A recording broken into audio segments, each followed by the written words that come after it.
Good day, everyone. My name is Michael John M. Talamayan from Isabela State University Main Campus, Bscrim student 2-3 of 2023-2024.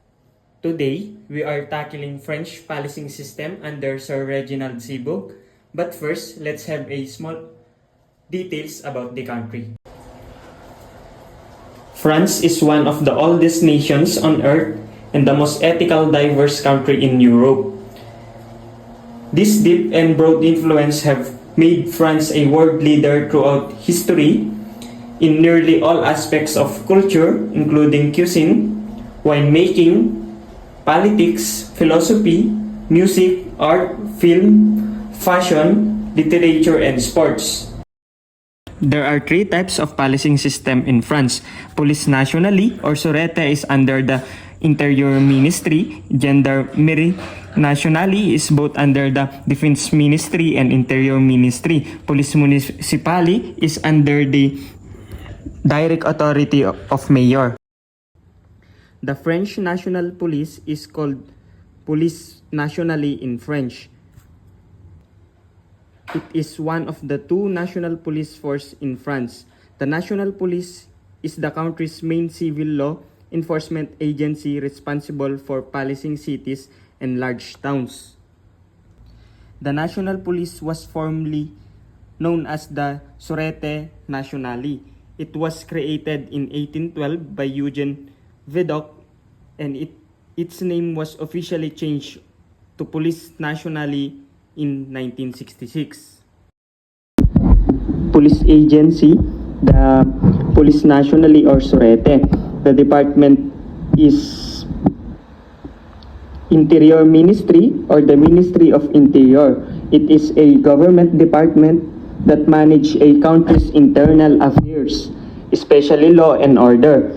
The responsibilities of the Ministry of the Interior include public security, civil registration and identification, emergency management, supervision and local and regional government, election conduct, public administration, and immigration matters. The highest rank in the French National Police is the Directeur General de la Police Nationale, or equivalent to a Director General. On the other hand, the lowest rank in the French National Police is the Corps d'Encadrement et d'Application, which similar to the ranks of constable and sergeants in a British-style civil police force. Kung iahalin tulad naman natin siya sa Pilipinas, ang highest rank natin ay ang Police General at ang lowest rank naman natin ay Patrolman. Dumako naman tayo sa kanilang motto na Pro Patria Vigilant, na ang ibig sabihin sa wikang Ingles na they are watching for their country. Align nga naman yung motto nila sa trabaho nila kasi ang national police nila ay nag-ooperate mostly sa cities, sa malalaking syudad, at ang pangunahing trabaho nito ay mag-conduct ng security operations such as patrol, traffic control, and identity checks under the order and supervision of investigating magistrates of the judiciary. The estimated strength of Police Nationale is about rough 150,000. Again, to clarify, Police Nationale, formerly called the Sûreté, is considered a civilian police force. It has primarily responsibility for major cities and large urban areas. The Police Nationale are under the control of the Ministry of the Interior. Its strength is roughly 150,000.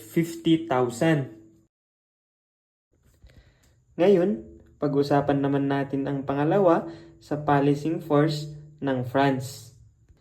Ito ay ang Gendarmerie Nationale. Gendarmerie features a sterilized framing grenade which represents the military origins. It also represents the military roots of the gendarmerie. Name of the agency, Gendarmerie nationale, or also known as the military force of France. The Department of Gendarmerie Nationale, being a military force, it is under the control of both the Ministry of Defense and the Ministry of the Interior, as far as its civil duties are concerned.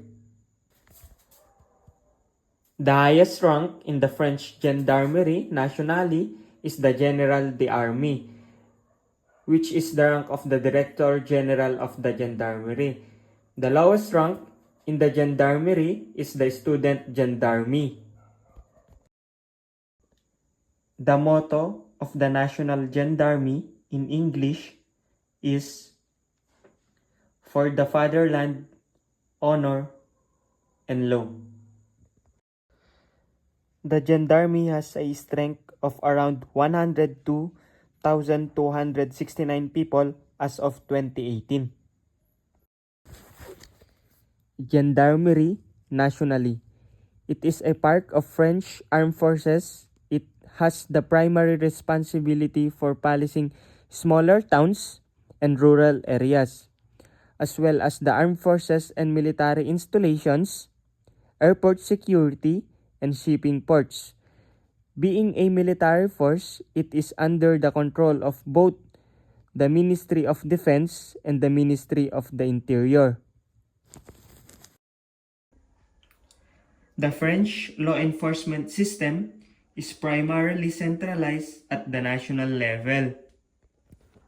Both the Police Nationale and the Gendarmerie Nationale are centralized authority under the state. The Director General of the National Police is in command of the General Directorate of the National Police, and it is responsible to the Minister of the Interior.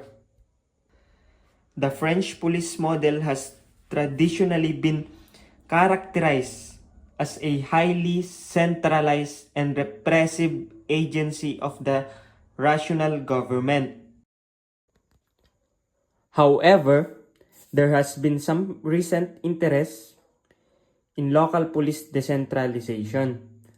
Local government are now allowed to hire their own police officers, called the police municipally. The French police system is also being modernized and professionalized, and there are efforts to improve public access to the police.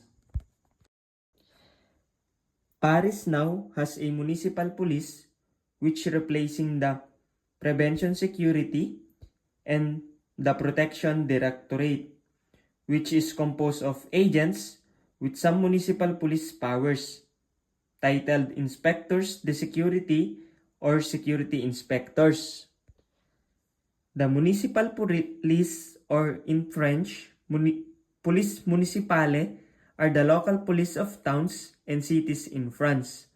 There are 24,000 municipal police officers in 4,555 communities in France. The law enforcement roles of municipal police are under Article 21(2) of Code of Criminal Procedures. The duties of municipal police include security, safety, and public order, the correct application of the bylaws, monitoring and regulation of road traffic, and the recording of traffic violations, routine screening for alcohol offenses, maintenance of Law 76-6 of the Code of Criminal Procedure, assistance to citizens of the town, the laws of urban planning, reporting of crimes over which they have no jurisdictions. The municipal police may carry out arrests as a part of the act and are required to deliver any perpetrator to an officer of the National Police or the National Gendarmerie. The name of the agency, the Police Municipale, the French municipal police are under the direct authority of the mayor and may or may not be armed according to the local mayor's discretion. The highest rank in the municipal police is the Director Principal de Police Municipale, or in English, Principal Police Director, Chief of Police of the department with at least 2 subordinate police directors. The lowest rank in the French municipal police is the Guardian Brigadier Stagiaire, or in English, the Guardian Police Officer. Types of law enforcement, decentralized, and based on the figures from the Ministry of the Interior, there were 27,131 municipal police officers in France in 2022. The motto of the French municipal police, or the police municipale, is service, integrity, justice.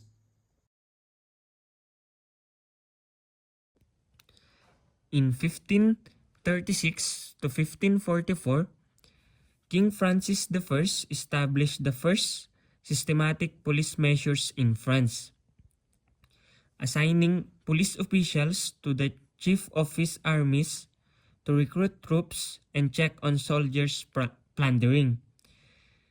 These officials were called prévôts, and the military police they led became known as the maréchaussée.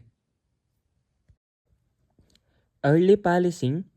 Before the 17th century, French cities were policed by roving teams of watchmen. King Louis XIV, in 1666, King Louis XIV established the first modern police system in Paris. The Lieutenancy General of Police. In 1667, Louis XIV created the Lieutenancy General of Police, which was responsible for law enforcement and emergency services. The Prefecture of Police. In 1800, Napoleon I created the Prefecture of Police to replace the Lieutenancy General of Police. 1812, Eugene Francis Vidocq created the Police Nationale, which was originally called the Sûreté. In 1941, the Vichy regime created the National Police Force under the leadership of Philippe Pétain. This force was dissolved after the liberation but was revived in 1966. The National Police System. In 1966, the National Police System was established, which unified the police forces. 1966, the National Police System was created, unifying the Sûreté Nationale and the Préfecture de Police.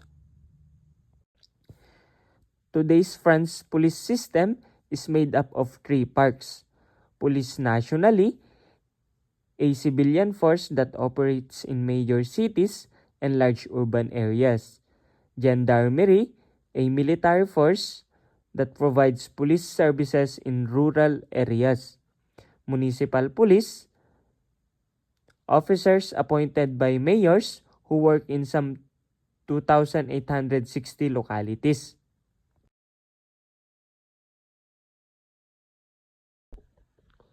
France's organizational structure is a unitary state with a decentralized administrations. It has 3 sublevels of governance: the regions, departments, and municipalities. First, we will talk about regions. Regions created in 1972. Regions are territorial authorities run by directly elected assemblies, which means they are voted because of the participation of citizens in democratic decision-making. On the other hand, departments, one of the 2 original tiers of local government, along with the municipalities. and municipalities, one of the two original tiers of local government, along with the department municipalities, can join forces to form inter-municipal bodies. France government is a semi-presidential system combining elements of both parliamentary and presidential system. President, elected separately by direct universal suffrage, the president is the head of the state. The president appoints the prime minister and the council of ministers, which together form the government. Parliament, a bicameral legislatures made up of the National Assembly or lower house and the Senate, the upper house.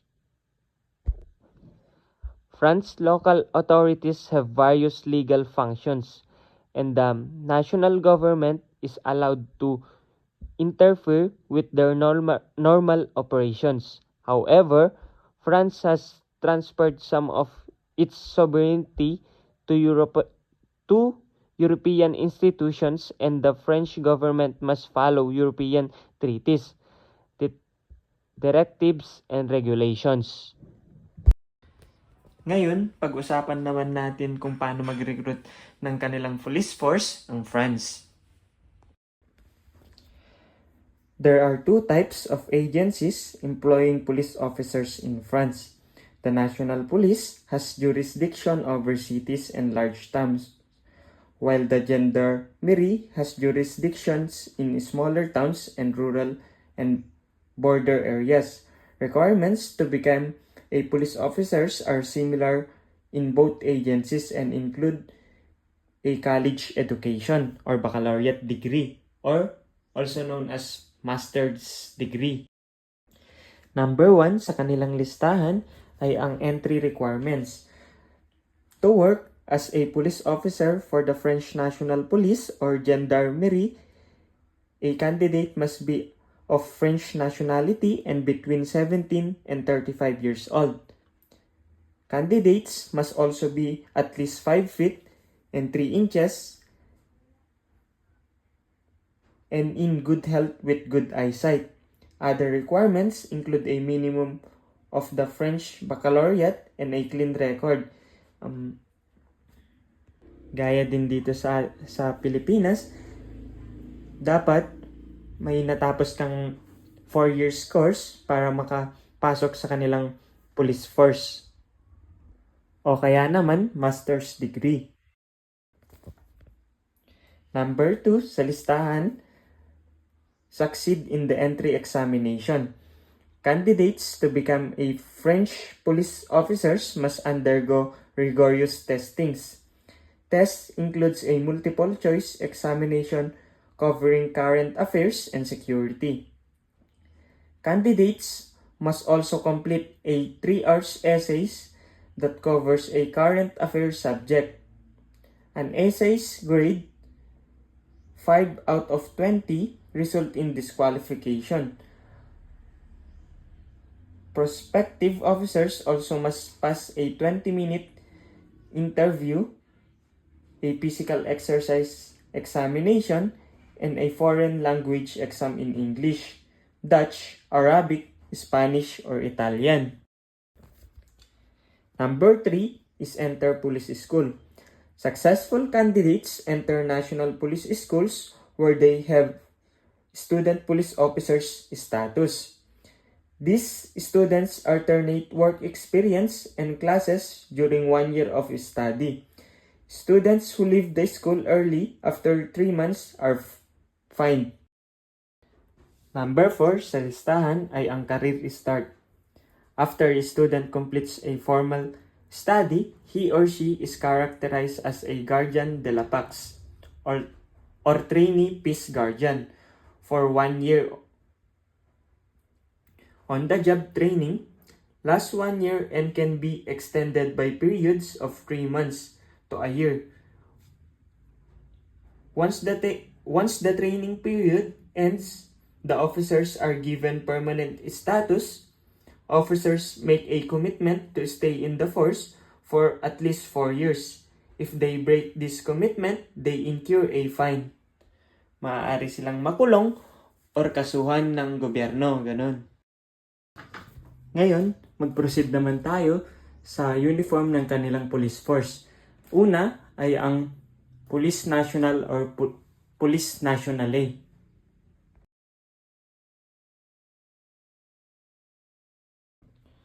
Pangalawa ay ang Municipal Police.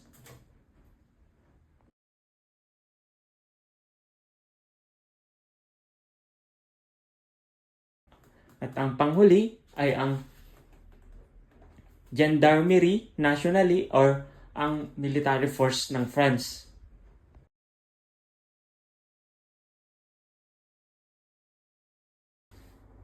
Ngayon, dumako naman tayo sa ranks and insignia ng police force ng France.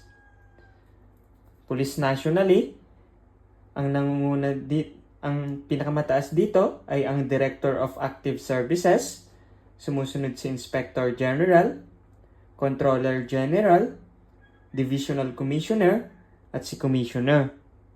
Sa Corps de Commandement naman ay si Police Major, Police Captain, Police Lieutenant, si Intern Police Lieutenant at si Student Police Lieutenant. Sa Corps de Encadrement naman, the application ay si Police Major, Police Chief Brigadier, Police Brigadier, Peace Guard, Intern Peace Guard, and Student Peace Guard. Sa Gendarmerie naman, or ang military forces ng France, ang pinakamataas dito ay si Army General with 5 stars. Pangalawa si Army Corps General, 4 stars. Division General na may 3 stars. Brigade General na may 2 stars. Colonel, Lieutenant Colonel, Major, Captain, Lieutenant, Student Lieutenant. Tapos sa sub-officers naman, or NCO, si Master Sergeant, Sergeant First Class, Staff Sergeant, Chief Deputy, Deputy, at si Probationary Deputy, and si Student Deputy. At sa volunteers naman, for 5 years, si Volunteer Lieutenant. Pangalawa dito si Senior Volunteer Assistant Deputy at si Chief Volunteer Assistant Deputy. Susunod dito si First Class Volunteer Assistant Deputy at si Volunteer Assistant Deputy.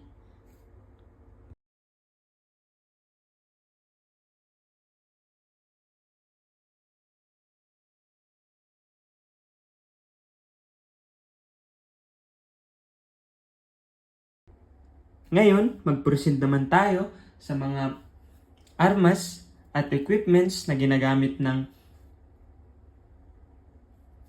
French police. French police weapons include firearms, tear gas, rubber bullets, and other non-lethal weapons. Bakit nga ba may rubber bullets and other non-lethal weapons ang mga French police? Kasi lagi doon nagkakaroon ng riot between the rallyista, mga taga doon, at ng mga pulis.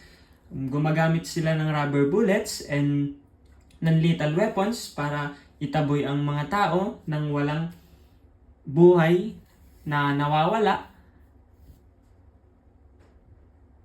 Kasi pag gumamit sila ng mga firearms, ay maaaring may buhay na na kapalit ang pagtaboy nila sa mga tao. May mga firearms din na ginagamit ang mga French police, including dito ang revolvers, semi-automatic pistols, automatic rifles, carbines. Ngayon, mag-proceed naman tayo sa some of best practices ng police sa France. Una sa listahan ay ang community policing nila. Ang community policing nila ay nakafocus sa pagre-restore ng trust at pagbibuild ng trust between police and the civilians. Pangalawa sa listahan ay ang crime prevention. Ang France ay gumagamit ng iba't ibang paraan para mabawasan ang nangyayaring krimen sa bansa nila. Kabilang na dito ang police surveillance, volunteer programs, police patrols, and educational campaigns. Pangatlo sa listahan ay ang international cooperation nila.